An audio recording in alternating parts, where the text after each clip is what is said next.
সকাল সকাল চলে এলাম গোপুসোনাকে ঘুম থেকে তুলতে। দেখো হাততালি দিয়ে ঘুম থেকে তুলে দিলাম গোপুসোনাকে। ওই মশারির ভেতর থেকে বার করে নিলাম, দিয়ে ওকে একটু কোলে করে দোল খাওয়াচ্ছি। একটু আয় আয় আয় আয় দোল খাইয়ে দিলাম, খাইয়ে দিয়ে বস করে দিলাম। এইবারে ওর জন্য একটু খাবারের ব্যবস্থা করছি সকালবেলায়। গোপুসোনার জন্য সকালবেলা একটু জল আর একটু বাতাসা প্রসাদ দিলাম, দিয়ে গোপুসোনাকে একটু বাতাসা জল খাওয়ানোর খাওয়াচ্ছি। জল বাতাসা খাইয়ে দিলাম। দেখো রোদ্দুরটা কীরকম উঠেছে, পুরো গোপুসোনার গায়ে পড়ছে। জল খাইয়ে দিলাম, গোপুসোনা জল খেয়ে নিল। এবারে গোপুসোনার মুখটা মুছিয়ে দিলাম। এবারে ওকে একটু গাড়ি নিয়ে খেলা করতে দিলাম, যে তুমি একটু গপু খেলা করো, আমি একটু কাজ করে আসি, আবার আসবো তোমার কাছে। তারপরে গোপুসোনা গাড়ি নিয়ে খেলছে। এবারে আমি রান্নাঘরে চলে গেলাম পনির রান্না করতে। আজ পনির হবে, আজ নিরামিষ। কালকে একটু পুজো দিতে যাব, তাই আজ নিরামিষ রান্না করছি। দেখো পনির করব, মশলা বেটে নিয়েছি, পনিরও কেটে নিয়েছি। পনিরটা ভাজা চলছে, পনিরটা ভেজে নেব, ভালো করে ভেজে নেব। দেখছো পনিরটা ভাজা হয়ে যাচ্ছে লাল লাল হয়ে। কীরকম রান্না করো পনিরে একটু কমেন্ট করে বলবে, আমি যেমন পারি তেমনই রান্না করি।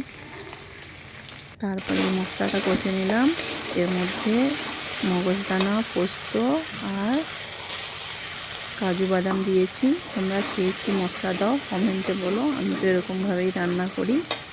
মশলাটা কষিয়ে নিলাম। দেখো পনিরের পোস্ত হয়ে গেছে, দেখো কি সুন্দর কালারটা এসেছে, কি সুন্দর লাগছে।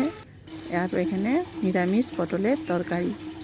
তারপরে আবার চলে গেলাম ঠাকুর ঘরে গোপালের স্নান করাতে। গোপালের গা হাতে হাতে পায়ে তেল মাখিয়ে দিলাম।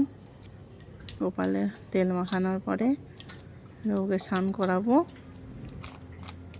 দেখো এবারে গোপালের স্নান হচ্ছে। স্নান করে নিল গপু, স্নান করে হয়ে গেল গপুর। এবারে ওকে দেখো কি সুন্দর স্নান করে নিল। এইবারে ওকে গাটা মুছিয়ে দেবো, তুলে গাটা মুছিয়ে দিলাম। আমাদের এখানে আজ খুব বৃষ্টি হচ্ছে, ওই জন্য বেশি আজকে জল দিলাম না, নাহলে আরও একটু বেশি করে জল দিয়ে স্নান করাই। এবারে ওকে জামা পরাতে নিয়ে এলাম, গপুর জন্য জামা পরালাম। দেখো জামা পরাচ্ছি, একটা নতুন জামা কিনে নিয়ে এসেছিলাম, বলেছি আরও দুটো কিনে নিয়ে এসেছি, সেগুলো পরে পরাবো। এটাই পরাচ্ছি। দেখো জামাটা পরিয়ে দিলাম। এবারে ওর হাতের পরাচ্ছি, ওকে একটু সাজাচ্ছি আর কি, হাতের পরাবো। একটু সময় লাগে তো সাজাতে।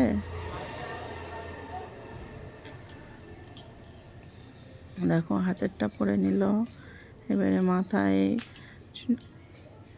চুলটা পরাবো, আগে গলার হারটা পরিয়ে দিলাম, তারপরে মাথার চুলটা পরিয়ে দেবো। গলার হারটা পরানো হয়ে গেল, কি সুন্দর লাগছে না।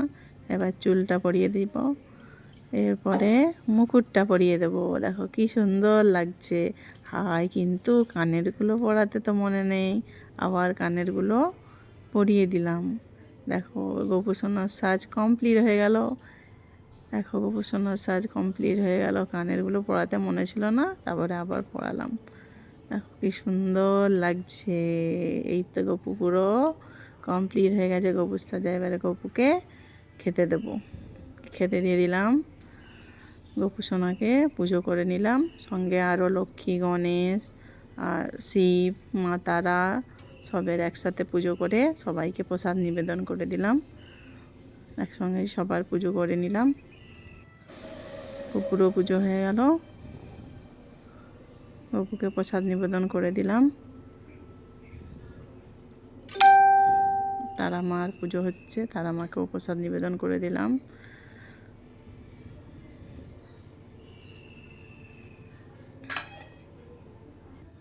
গপুকে একটু খাইয়ে দিলাম, ও তো ছোটো, খেতে পারে না, ওকে একটু খাইয়ে দিলাম, একটু জল খাইয়ে দিলাম, একটু মুখটা এবারে মুছিয়ে দিলাম।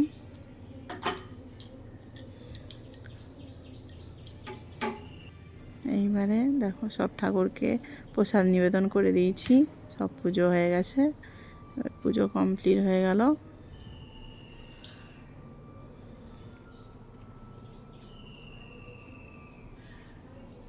দেখো সব ঠাকুর একসাথেই আছে।